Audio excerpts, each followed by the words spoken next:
ನೋಡಿ, ಎಲ್ಲ ರೈತರ ಖಾತೆಗಳಿಗೂ ಕೂಡ ಇಲ್ಲಿ 2026-27ನೆಯ ಬಜೆಟಿನಲ್ಲಿ ಒಂದು ಮುಖ್ಯವಾದ ಮುಖ್ಯಾಂಶವನ್ನು ನೀವು ಕಂಡುಕೊಳ್ಳಬಹುದು. ಹೌದು, ಈಗಾಗಲೇ PM ಕಿಸಾನ್ ಯೋಜನೆಗಳಿಂದ 2000ದಿಂದ 4000ಕ್ಕೆ ಹಣವನ್ನು ಏರಿಕೆ ಆಗಿರುವಂತದ್ದು.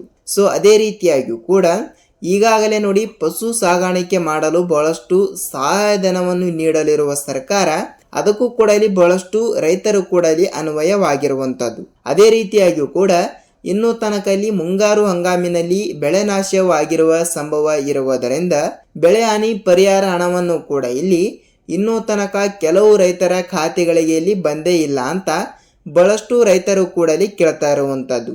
ಹೌದು, ಅವರವರ ಖಾತೆಗಳಿಗೂ ಕೂಡ ಈಗಾಗಲೇ ಕೆಲವು ಜಿಲ್ಲೆಗಳಿಗೆ ಬಿಡುಗಡೆ ಮಾಡಿರುವ ಹಣವನ್ನು ಮತ್ತು ಅದೇ ರೀತಿಯಾಗಿಯೂ ಕೂಡ ಮೊನ್ನೆ ನಡೆದ ಬಜೆಟಿನಲ್ಲಿ ಹೇಳಿರುವ ಪ್ರಕಾರ ಪ್ರತಿಯೊಂದು ರೈತರ ಖಾತೆಗಳಿಗೂ ಕೂಡ ಫೆಬ್ರವರಿ 10ರಿಂದ 15ನೇ ತಾರೀಕಿನ ಒಳಗಡೆ ಯಾರ್ಯಾರ ಕಂತಿನ ಹಣವನ್ನು ಕೂಡ, ಅಂದರೆ ನೋಡಿ, ಯಾರ್ಯಾರಿಗೆ ಇಲ್ಲಿ ಬೆಳೆ ಹಾನಿ ಪರಿಹಾರ ಹಣವನ್ನು ಕೂಡ ಇಲ್ಲಿ ಇನ್ನೂ ತನಕ ಬಂದಿಲ್ಲ, ಅವರವರ ಖಾತೆಗಳಿಗೂ ಕೂಡ ನೇರವಾಗಿ ಹಣವನ್ನು ಕೂಡ ಇಲ್ಲಿ ಶೀಘ್ರದಲ್ಲೇ ಬಿಡುಗಡೆ ಮಾಡುತ್ತೇವೆ ಮತ್ತು ಅದೇ ರೀತಿಯಾಗಿ ಕೂಡ ಈ ಒಂದು ಚಿಕ್ಕ ಕೆಲಸವನ್ನು ಮಾಡಿದ ರೈತರಿಗೆ ಮಾತ್ರ ಅಂತ ಒಂದು ಸ್ಪಷ್ಟನೆಯನ್ನು ನೇರವಾಗಿ ಕೊಟ್ಟಿದ್ರು. ಸೊ ಅದಕ್ಕಾಗಿ ಏನು ಸ್ಪಷ್ಟನೆ ನೇರವಾಗಿ ಕೊಟ್ಟಿದ್ದಾರೆ ಮತ್ತು ಇದು ಯಾವುದೇ ರೀತಿಯಾಗಿ ಕೂಡ ಫೇಕ್ ಅಲ್ಲ ವೀಕ್ಷಕರೇ, ಖಂಡಿತವಾಗಿಯೂ ಕೂಡ ಇದು ಸತ್ಯವಾದ ಮಾಹಿತಿ ಆಗಿರುವುದರಿಂದ ಪ್ರತಿಯೊಂದು ರೈತರಿಗೆ ಈ ಒಂದು ಮಾಹಿತಿ ತಪ್ಪದೆ ಗೊತ್ತಿರಬೇಕು. ಹೌದು, ಏನು ಮಾಹಿತಿ ಅಂತ ಈ ಒಂದು ವಿಡಿಯೋದಲ್ಲಿ ತಿಳಿದುಕೊಳ್ಳುತ್ತಾ ಹೋಗೋಣ. ಮತ್ತು ಅದೇ ರೀತಿಯಾಗಿ ಕೂಡ ನೋಡಿ, ಇಲ್ಲಿ ಈ ಕಡೆ ನೋಡ್ತಾ ಹೋದ್ರೆ ರಾಜ್ಯದ ಮುಖ್ಯಮಂತ್ರಿ ಆಗಿರುವ CM ಸಿದ್ದರಾಮಯ್ಯ ಸರ್ ಅವರಾಗಲಿ ಮತ್ತು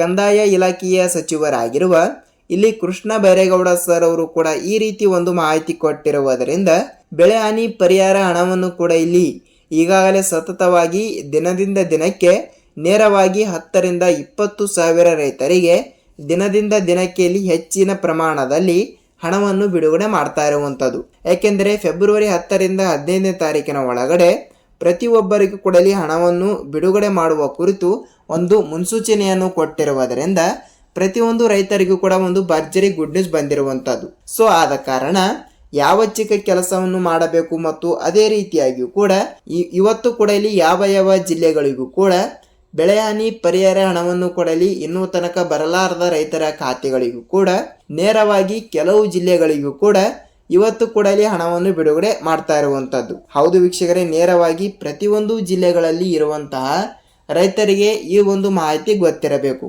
ಹಾಗಿದ್ರೆ ಬನ್ನಿ ಈ ಎಲ್ಲದರ ಬಗ್ಗೆ ಮಾಹಿತಿ ಏನು ಬಂದಿದೆ ಅಂತ ನಾವು ತಿಳಿದುಕೊಳ್ಳುತ್ತಾ ಹೋಗೋಣ. ಮತ್ತು ಬೆಳೆ ಹಾನಿ ಪರಿಹಾರ ಹಣವನ್ನು ಕೊಡಲಿ ಪಡೆದುಕೊಳ್ಳುವ ಪ್ರತಿಯೊಂದು ರೈತರಿಗೆ ಈ ಒಂದು ಮಾಹಿತಿ ತಪ್ಪದೆ ಗೊತ್ತಿರಬೇಕು. ಹೌದು, ಏನು ಮಾಹಿತಿ, ಏನಿಲ್ಲ, ಏನು ಸುದ್ದಿ ಮತ್ತು ಸಂಪೂರ್ಣವಾದ ಮಾಹಿತಿ ನಾವು ಈ ಒಂದು ವಿಡಿಯೋದಲ್ಲಿ ತಿಳಿದುಕೊಳ್ಳುತ್ತಾ ಹೋಗೋಣ. ಹೌದು ವೀಕ್ಷಕರೇ, ಈ ಎಲ್ಲದರ ಬಗ್ಗೆ ಮಾಹಿತಿಯನ್ನು ತಿಳಿದುಕೊಳ್ಳೋಕ್ಕಿಂತ ಮುಂಚೆ ಇಲ್ಲಿ ನೋಡಿ, ನಿಮ್ಮಲ್ಲಿ ಒಂದೇ ಒಂದು ರಿಕ್ವೆಸ್ಟ್ ಏನೆಂದರೆ, ಹೌದು, ನೀವೇನಾದರೂ ಮೊದಲ ಬಾರಿಗೆ ನಮ್ಮ ಚಾನಲ್ಗೆ ಹೊಸಬರಾಗಿ ಇದ್ದರೆ ತಪ್ಪದೆ ನಮ್ಮ ಚಾನಲ್ಗೆ ದಯವಿಟ್ಟು ಸಬ್ಸ್ಕ್ರೈಬ್ ಮಾಡಿ ಮತ್ತು ಅಲ್ಲೇ ಪಕ್ಕದಲ್ಲಿರುವ ಬೆಲ್ ಐಕನ್ ಕೂಡ ನೀವು ಕ್ಲಿಕ್ ಮಾಡಬಹುದು. ಯಾಕೆಂದರೆ ನಾವು ಪ್ರತಿಯೊಂದು ರೈತರಿಗೆ ಉಪಯುಕ್ತವಾಗುವಂತಹ ಪ್ರತಿಯೊಂದು ವಿಡಿಯೋಗಳನ್ನು ಕೂಡ ನಮ್ಮ ಚಾನಲ್ಗೆ ನೀವು ನೋಡಬಹುದು. ಖಂಡಿತವಾದ ಮಾಹಿತಿ, ನಿಮಗೆ ಸಂಪೂರ್ಣವಾದ ಮಾಹಿತಿ ತಿಳಿಯುತ್ತದೆ ಮತ್ತು ಪೂರ್ಣವಾದ ಮಾಹಿತಿಯನ್ನು ನೀವು ತಿಳಿದುಕೊಳ್ಳುತ್ತಾ ಹೋಗುತ್ತೀರಿ. ಹಾಗಿದ್ರೆ ಬನ್ನಿ, let's begin start the video. ನೋಡಿ, ಪ್ರತಿಯೊಂದು ರೈತರಿಗೆ ಇಲ್ಲಿ ಮುಂಗಾರು ಹಂಗಾಮಿನಲ್ಲಿ ಬೆಳೆ ನಾಶವಾಗಿರುವ ಕಾರಣದಿಂದ ಇನ್ನೂ ತನಕ ನಮ್ಮ ಖಾತೆಗಳಿಗೆ ಇಲ್ಲಿ ಬೆಳೆ ಹಾನಿ ಪರಿಹಾರ ಹಣವನ್ನು ಬಂದೇ ಇಲ್ಲ ಸರ್ ಅಂತ ಇಲ್ಲಿ ಬಹಳಷ್ಟು ರೈತರು ಕೂಡ ಕೇಳ್ತಾ ಇರುವಂತದ್ದು. ಹೌದು ವೀಕ್ಷಕರೇ, ಅದರ ದೃಷ್ಟಿಯಿಂದ ಇಲ್ಲಿ ನೋಡಿ, ಈಗಾಗಲೇ ಇಲ್ಲಿ ರಾಜ್ಯದ ಮುಖ್ಯಮಂತ್ರಿ ಆಗಿರುವ CM ಸಿದ್ದರಾಮಯ್ಯ ಸರ್ ಅವರಾಗಲಿ ಮತ್ತು ಇಲ್ಲಿ ಯಾರಂದ್ರೆ ಕಂದಾಯ ಇಲಾಖೆಯ ಸಚಿವರಾಗಿರುವ ಕೃಷ್ಣ ಬೈರೇಗೌಡ ಸರ್ ಅವರು ಕೂಡ ಈ ರೀತಿ ಒಂದು ಮಾಹಿತಿ ಕೊಟ್ಟಿದ್ರು. ಏನೆಂದರೆ ಈಗಾಗಲೇ ನೋಡಿ, ಖಂಡಿತವಾಗಿಯೂ ಕೂಡ 10ರಿಂದ 15 ಲಕ್ಷ ರೈತರ ಖಾತೆಗಳಿಗೆ ಇನ್ನೂ ತನಕ ಇಲ್ಲಿ ಹಣವನ್ನು ಬಂದೇ ಇಲ್ಲ. ಈಗಾಗಲೇ 5ರಿಂದ 5.5 ಸಾವಿರ ಕೋಟಿ ಹಣವನ್ನು ಬೆಳೆ ನಾಶವಾಗಿರುವ ಕಾರಣದಿಂದ ಬೆಳೆ ಹಾನಿ ಪರಿಹಾರ ಹಣವನ್ನು ಕೂಡ ಇಲ್ಲಿ ಪಡೆದುಕೊಳ್ಳುವ ಪ್ರತಿಯೊಂದು ರೈತರಿಗೆ ಇಲ್ಲಿ ಅಷ್ಟು ರೂಪಾಯಿ ದೊಡ್ಡ ಮೊತ್ತದ ಫಂಡ್ ಅನ್ನು ರಿಲೀಸ್ ಮಾಡಿರುವ ಸರ್ಕಾರ ಇಲ್ಲಿ ಗುಲ್ಬರ್ಗಾ ಜಿಲ್ಲೆಯಲ್ಲಿ ಇರುವಂತಹ ರೈತರಿಗೆ ಇಲ್ಲಿ ಹೆಚ್ಚಿನ ಪ್ರಮಾಣದಲ್ಲಿ ಬೆಳೆ ನಾಶವಾಗಿರುವ ಕಾರಣದಿಂದ ಅವರ ರೈತರ ಖಾತೆಗಳಿಗೂ ಕೂಡ ಇಲ್ಲಿ ಏನಿಲ್ಲ ಅಂದ್ರೂ ಇನ್ನೂ ತನಕ 20ರಿಂದ 30% ರೈತರಿಗೆ ಇನ್ನೂ ತನಕ ಇಲ್ಲಿ ಹಣವನ್ನು ಬಿಡುಗಡೆ ಮಾಡಿಲ್ಲ.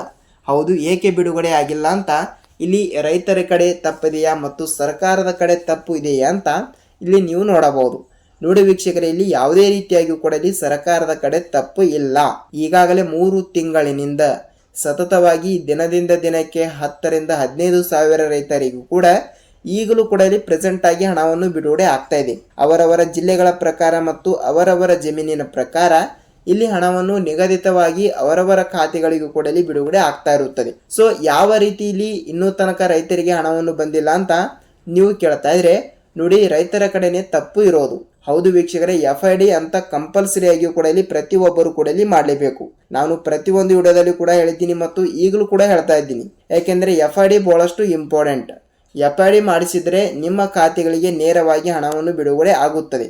ಸೊ FID ಮಾಡಿಸಿದ್ರು ಕೂಡ ಹಣವನ್ನು ಬಂದಿಲ್ಲ ಅಂತ ಕೆಲವರು ಕೇಳ್ತಾ ಇದ್ರೆ, ನೋಡಿ ಖಂಡಿತವಾಗಿಯೂ ಕೂಡ ನೀವು ನಿಮ್ಮ ಬ್ಯಾಂಕಿಗೆ ಹೋಗಿ ಒಂದು ಸಲ ನಿಮ್ಮ ಪಾಸ್ಬುಕ್ ಅನ್ನು ನೀವು ಪರಿಶೀಲಿಸಬೇಕು. ಈ ಎಲ್ಲಾ ರೂಲ್ಸ್ಗಳನ್ನು ಕೂಡ ಕೊನೆಯಲ್ಲಿ ತಿಳಿದುಕೊಳ್ಳೋಣ. ಮತ್ತು ಈಗಾಗಲೇ ಪ್ರೆಸೆಂಟ್ ಆಗಿ ಕೆಲವು ಜಿಲ್ಲೆಗಳು ಕೂಡ ಬಿಡುಗಡೆ ಆಗಿರುವುದರಿಂದ ಈ ಲಿಸ್ಟಿನಲ್ಲಿ ಇರುವಂತಹ ಜಿಲ್ಲೆಗಳ ಪ್ರಕಾರ ಪ್ರತಿಯೊಂದು ರೈತರಿಗೂ ಕೂಡ ಹಣವನ್ನು ಈಗಲೂ ಕೂಡ ಹಂತ ಹಂತಗಳಾಗಿ ಬಿಡುಗಡೆ ಆಗ್ತಾ ಇರುವಂತದ್ದು. ಹಾಗಿದ್ರೆ ಬನ್ನಿ ಸ್ವಲ್ಪ ಜಿಲ್ಲೆಗಳ ಬಗ್ಗೆನೂ ಕೂಡ ನೋಡ್ತಾ ಹೋದ್ರೆ, ನೋಡಿ ಮೊದಲನೇ ಪಟ್ಟಿಯಲ್ಲಿ ಬರುವಂತಹ ಜಿಲ್ಲೆಗಳನ್ನು ಕೂಡ ಈ ರೀತಿ ಇರುವ ಕಾರಣದಿಂದ ಚಿಕ್ಕಬಳ್ಳಾಪುರ ಜಿಲ್ಲೆ, ದೊಡ್ಡಬಳ್ಳಾಪುರ ಜಿಲ್ಲೆ, ಚಾಮರಾಜನಗರ ಜಿಲ್ಲೆ, ದಾವಣಗೆರೆ ಜಿಲ್ಲೆ, ಮಂಗಳೂರು ಜಿಲ್ಲೆ, ಮೈಸೂರು ಜಿಲ್ಲೆ, ಮಂಡ್ಯ ಜಿಲ್ಲೆ, ಉಡುಪಿ ಜಿಲ್ಲೆ, ಧಾರವಾಡ ಜಿಲ್ಲೆ, ದಾವಣಗೆರೆ ಜಿಲ್ಲೆ, ಬೆಳಗಾವಿ ಜಿಲ್ಲೆ, ಗುಲ್ಬರ್ಗ ಜಿಲ್ಲೆ, ಬೀದರ್ ಜಿಲ್ಲೆ, ಹಾಸನ ಜಿಲ್ಲೆ, ರಾಯಚೂರು ಜಿಲ್ಲೆ ಮತ್ತು ಕೊಪ್ಪಳ ಜಿಲ್ಲೆ.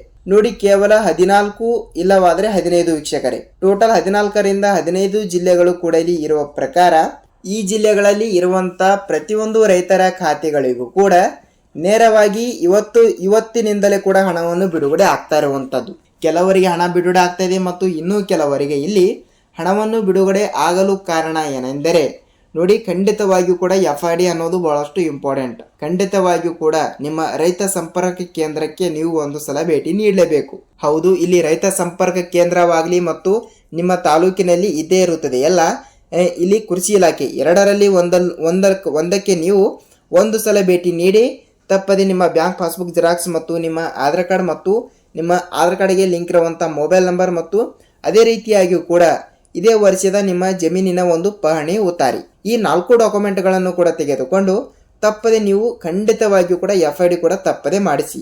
ಖಂಡಿತವಾಗಿಯೂ ಕೂಡ ಹೇಳ್ತಾ ಇದ್ದೀನಿ, ಈ ಒಂದು ಚಿಕ್ಕ ಕೆಲಸವನ್ನು ಮಾಡಿದರೆ ಮಾತ್ರ ನೇರವಾಗಿ ತಪ್ಪದೆ ಹಣವನ್ನು ಕೂಡ ಅಲ್ಲಿ ಪಡೆದುಕೊಳ್ಳುತ್ತೀರಿ. ತಪ್ಪದೆ ಈ ಒಂದು ಕೆಲಸವನ್ನು ಮಾಡಿ ಮತ್ತು ಇನ್ನೂ ತನಕ ಈ ಒಂದು ಕೆಲಸವನ್ನು ನೀವು ಮಾಡಿಲ್ಲ ಅಂದರೂ ಕೂಡ ಹಿಂದೆ ಹೋಗಿ ಮಾಡಿ ಮತ್ತು ನಿಮ್ಮ ಖಾತೆಗಳಿಗೂ ಕೂಡ ನೇರವಾಗಿ ಬೆಳೆ ಹಾನಿ ಪರಿಹಾರ ಹಣವನ್ನು ಎಷ್ಟು ಹಣ ಬರಬೇಕಲ್ಲ ಅಷ್ಟು ಹಣವನ್ನು ಕೂಡ ನೀವು ಪಡೆದುಕೊಳ್ಳುತ್ತಾ ಹೋಗುತ್ತೀರಿ. ಖಂಡಿತವಾಗಿಯೂ ಕೂಡ ನಾನು ಹೇಳಿರುವ ಇಷ್ಟು ಜಿಲ್ಲೆಗಳಲ್ಲಿ ಇರುವಂತಹ ಪ್ರತಿಯೊಂದು ರೈತರಿಗೆ ಮಾತ್ರ ಈ ಒಂದು ಮಾಹಿತಿ ಅನ್ವಯವಾಗುತ್ತದೆ.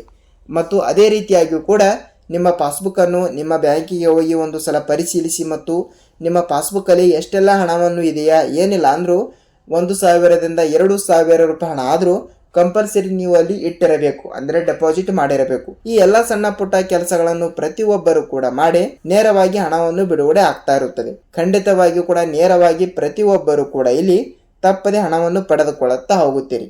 ಹೌದು, ನೇರವಾಗಿ ಹಣವನ್ನು ಕೂಡ ಇಲ್ಲಿ ಬಿಡುಗಡೆ ಆಗುತ್ತದೆ.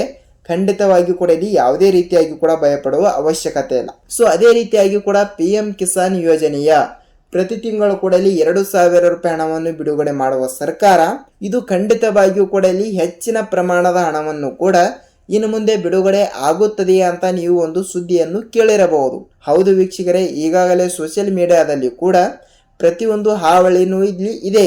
ಸೊ ಅದಕ್ಕಾಗಿ ಈಗಾಗಲೇ PM ಕಿಸಾನ್ ಯೋಜನೆಯ 2,000ದಿಂದ 4,000ಕ್ಕೆ ಹಣವನ್ನು ಏರಿಕೆ ಆಗಿದೆಯಾ ಸರ್, ಇದು ಸತ್ಯನಾ ಸುಳ್ಳ ಅಂತ ನೀವು ನಮಗೆ ಕೇಳ್ತಾ ಇರ್ತೀರಿ. ನೋಡಿ, ಇದು ಸತ್ಯ ಅಂದರೆ ತಪ್ಪಾಗಲ್ಲ. ಏಕೆಂದರೆ ಈಗಾಗಲೇ ನೋಡಿ ಬಜೆಟಿನಲ್ಲಿ ಹೇಳಿರುವ ಪ್ರಕಾರ ಈಗಾಗಲೇ ರೈತರಿಗೆ ಬಹಳಷ್ಟು ಉನ್ನತ ಮಟ್ಟದ ಒಂದು ಸಹಾಯಧನವನ್ನಾಗಿ ನೀಡುವ ಸರ್ಕಾರ ಇಲ್ಲಿ ಬಹಳಷ್ಟು ಯೋಜನೆಗಳಿಂದ ಕೂಡ ರೈತರಿಗೆ ಬಹಳಷ್ಟು ಉಪಯುಕ್ತವಾಗುವಂತ ಒಂದು ಮಾಹಿತಿಯನ್ನು ಕೊಟ್ಟಿರುವಂತದ್ದು. ಈಗಾಗಲೇ PM ಕಿಸಾನ್ ಯೋಜನೆಯ 2,000 ರೂಪಾಯಿ ಹಣವನ್ನು 4,000ಕ್ಕೆ ಏರಿಕೆ ಆಗಿರುವುದಂತೂ ನಿಜ.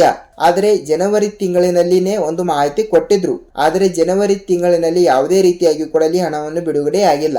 ಸೊ ಅದೇ ರೀತಿಯಾಗಿ ಕೂಡ ಈ ಫೆಬ್ರವರಿ ತಿಂಗಳಿನಲ್ಲಾದರೂ ಕೂಡ ರೈತರ ಖಾತೆಗಳಿಗೆ PM ಕಿಸಾನ್ ಯೋಜನೆಯ ಕಡೆಯಿಂದ ಈಗಾಗಲೇ 22, 23ನೆಯ ಕಂತಿನ ಬಗ್ಗೆ ಇಲ್ಲಿ ಚರ್ಚೆ ನಡೀತಾ ಇದೆ.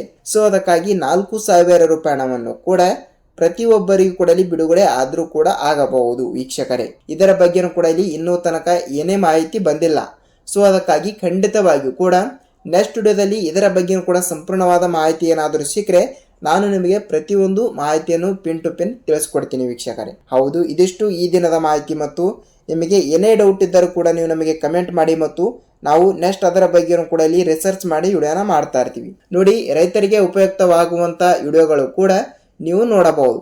ಹೌದು, ಈ ಒಂದು ವಿಡಿಯೋನ ಪೂರ್ತಿಯಾಗಿ ನೋಡೋದಕ್ಕೆ ಧನ್ಯವಾದಗಳು. ಮತ್ತು ಈ ಒಂದು ವಿಡಿಯೋನ ಎಲ್ಲಿ ಸ್ಕಿಪ್ ಮಾಡದೆ ಪೂರ್ತಿಯಾಗಿ ನೋಡಿದ್ದರೆ ವಿಡಿಯೋನ ಇಷ್ಟವಾದರೆ ಮಾತ್ರ ಒಂದೇ ಒಂದು ಲೈಕ್ ಮಾಡಿ. ಮತ್ತು ನೀವು ಬೇರೆಯವರಿಗೂ ಕೂಡ ಈ ಒಂದು ಮಾಹಿತಿ ತಿಳಿಸಬೇಕಾದರೆ ವಿಡಿಯೋನ ಶೇರ್ ಕೂಡ ಮಾಡಬಹುದು. ನಾವು ಇದೇ ರೀತಿಯಾಗಿ ಕೂಡ ಮತ್ತೊಂದು ಅಪ್ಡೇಟ್ ಜೊತೆಗೆ ಭೇಟಿಯಾಗೋಣ. ಅಲ್ಲಿಯ ತನಕ ಎಲ್ಲರಿಗೂ ಧನ್ಯವಾದ.